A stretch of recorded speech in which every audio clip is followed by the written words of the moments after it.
मनस्पर्शी साहित्य परिवार आयोजित गोष्टीच्या मळ्यात रमताना या विशेष कार्यक्रमात मी सौ सुप्रिया राकेश लाड आज एक कथा सादर करीत आहे.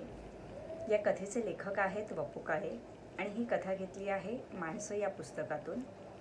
कथा तशी मजेशीर आहे आणि सद्य परिस्थितीवर भाष्य करणारी आहे. तर चला सुरुवात करूया कथा अभिवाचनाला. शिरीष हा एक अफलातून आसामी आहे. साधा सरळ पण जबरदस्त सेन्स ऑफ ह्युमर असलेला प्राणी. आपल्या 70% निरक्षर असलेल्या प्रगत देशात सेन्स ऑफ ह्युमर जास्त आहे. पण शिरीष वेगळाच आहे. तो म्हणतो, राज्यकर्ते आणि इतर सगळे राजकीय पक्ष कुटुंब नियोजनाचं नाव काढत नाही. त्यामागे त्यांचा चांगला हेतू आहे. तो कसा काय? भारत सातत्याने अब्जावधी रुपयांचं कर्ज परदेशातून आणते. तर दरडोई कर्जाचं ओझं कमी करायचं असेल तर लोकसंख्या वाढायला नको का? दिस इज शिरीष. पुण्याच्या लक्ष्मी रोडबद्दल बोलायलाच नको. काही दिवसांपूर्वी ट्रॅफिक सिग्नल लांबून दिसावा म्हणून सुमारे 30 ते 35 फूट उंचावर जास्तीचे सिग्नल लावण्यात आले. पण असंख्य स्कूटर्स, अगणित रिक्षा आणि बेसुमार पादचारी यांच्यावर नजर, डोळ्यात तेल नवे रिक्षांचे धूर घालून वाहन चालवताना एवढ्या उंच बघायची सवय नाही. शिरीषच्या तर ते ध्यानातच आलं नाही. आता सवय झाली आहे ही गोष्ट वेगळी, पण तेव्हा तो पकडला गेला. काय राव, सिग्नल बघाल की नाही? सिग्नल कुठं आहे? तो बघा की, 4 दिवस झाले बसवून. शिरीष पटकन म्हणाला, आणखी थोडा वर लावा तो सिग्नल, म्हणजे विमानं पण थांबतील. हवालदार स्वतःच हसला आणि त्याने शिरीषला सोडून दिलं. सदाशिव पेठेच्या हौदाजवळ तो राहतो, चौकापासून 50 फुटांवर. पण नो एंट्री पायी त्याला एक प्रचंड मोठा वळसा घेऊन घर गाठावं लागतं. अर्थात 100 पैकी 90 वेळा तो नो एंट्रीमधून स्कूटर घुसवतो, कारण त्या चौकात कधीच पोलीस नसतो. पण कोण्या एका दिवशी तिथे पोलीस होता. शिरीषने स्कूटर घुसवता क्षणी पोलिसाची शिट्टी वाजली. शिरीषच्या डोक्यातली चक्र शीघ्र गतीने फिरली. तो पोलिसालाच म्हणाला, अरे नवल, तुम्ही आणि यावेळेला इथं? राव, काय विचारता? लायसन्स? ते दाखवतो हो, पण अचानक बंदोबस्त वाढला की भीती वाटते. आई वडील घरात एकटे असतात. काही अचानक गडबड झाली की प्रथम त्यांची काळजी वाटते आणि मग पोलीस लोकांची दया येते. राव, आमचा विचार कोण करतं?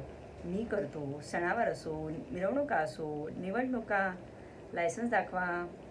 25 पावलं माझ्याबरोबर या. थंडगार पाणी घ्या. माझ्याबरोबर चहा घ्या.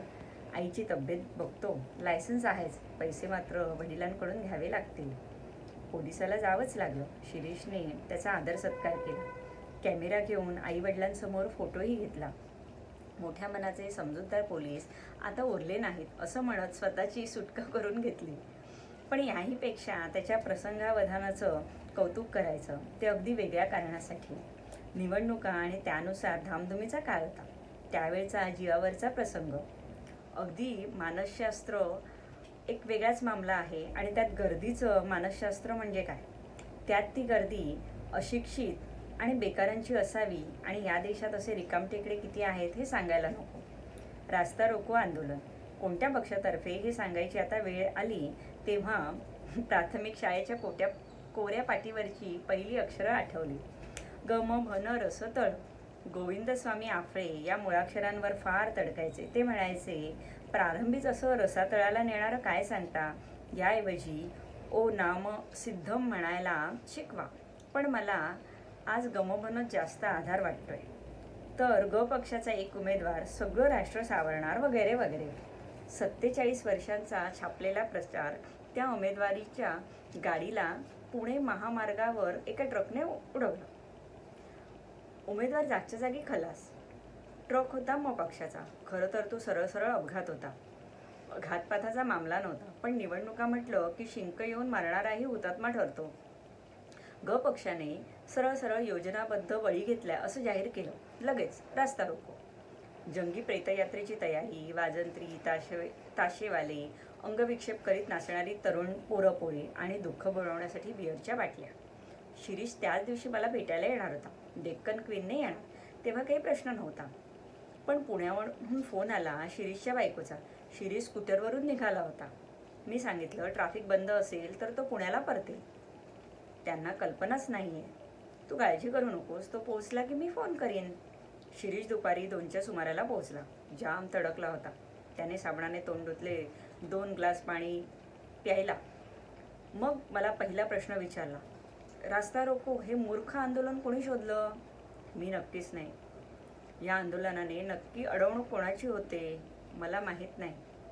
सामान्य भरडले जातात. आज 300 गाड्या उभ्या होत्या. त्यात एकूण माणसं किती अडकली, लहान मुलं किती, भुकेली किती, तहानलेली किती, आजारी किती. मागच्या एका आंदोलनात एक ॲम्ब्युलन्स अडकली होती. आजही तसं घडू शकतं. परीक्षेसाठी इंटरव्ह्यूसाठी जाणारे तरुण असतील, परदेशात जाणारी काही असतील. लोकशाहीमध्ये कामावर जाणाऱ्या माणसांच्या आड येण्याचा अधिकार रिकामटेकड्या माणसांना कसा पोहोचतो? आंदोलन पुकारणारे स्वतःच्या घरी, ज्यांच्या विरुद्ध आंदोलन ते एअर कंडिशन ऑफिसात किंवा घरी सुरक्षित. हिंमत असेल तर त्यांना घराबाहेर पडता येणार नाही असं करा. प्रवाह वाहता राहिला नाही तर त्याचं डबकं होतं. त्याप्रमाणे कार्य करण्याची इच्छा असलेल्या माणसांचे रस्ते तेही वाहते राहिले पाहिजेत, नाहीतर समाजाचं डबकं होईल. मान्य आहे, तू सटलास कसा ते सांग. कुणकुण लागली तेव्हा मी वाटेवर 10 रुपयांचा हार घेतला. 5-10 माणसं माझ्या अंगावर धावून आली.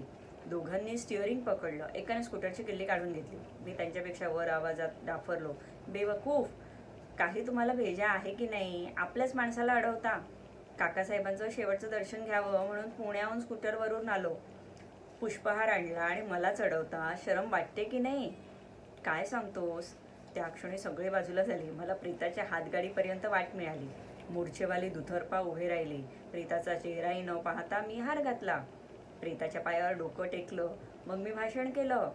ग पक्ष सत्याच्या मार्गाने जाणार आहे, सत्तेच्या नव्हे. म गटाची दडपशाही सहन केली जाणार नाही. काकासाहेबांचे हे बलिदान ग पक्षाचे हात आणखीन बलवान करणार आहेत. त्यानंतर प्रचंड टाळ्या. मी एक 50ची नोट प्रेतयात्रेसाठी काढून दिली. मग काय, ग पक्षाच्या 2 स्वयंसेवकांनी मला खोपोलीपर्यंत एस्कॉर्ट केलं. मी प्रचंड हसलो आणि गंभीर झालो. शिरीष म्हणाला, राज्यकर्ते आणि पुढारी यांच्याप्रमाणे मूर्ख अशिक्षित जनतेचा आपल्यालाही उपयोग करून घेता आला तर लोकशाहीला पर्याय नाही. तर ही एक अशी सत्य आणि सद्य परिस्थितीवर भाष्य करणारी कथा होती. ती आजही तंतोतंत जुळते. गर्दीचं राजकारण किंवा गर्दीचं मानसशास्त्र आजही तेच आहे. निवडणुकींच्या काळात जे काही आजूबाजूला घडतं हेही थोडेफार प्रमाणात अशा प्रकारेच घडत असतं. बोध घ्यायचा आहे तो आपल्यासारख्या सामान्य माणसांनी आणि योग्य उमेदवार निवडून द्यायला पाहिजे निवडणुकीच्या काळात. तर ही अशी एक कथा होती जी मी सादर केली. तुमचा अभिप्राय जो असेल तो नक्कीच कळवा आणि त्याचबरोबर या चॅनलला सबस्क्राईब करा, लाईक करा, शेअर करा. धन्यवाद.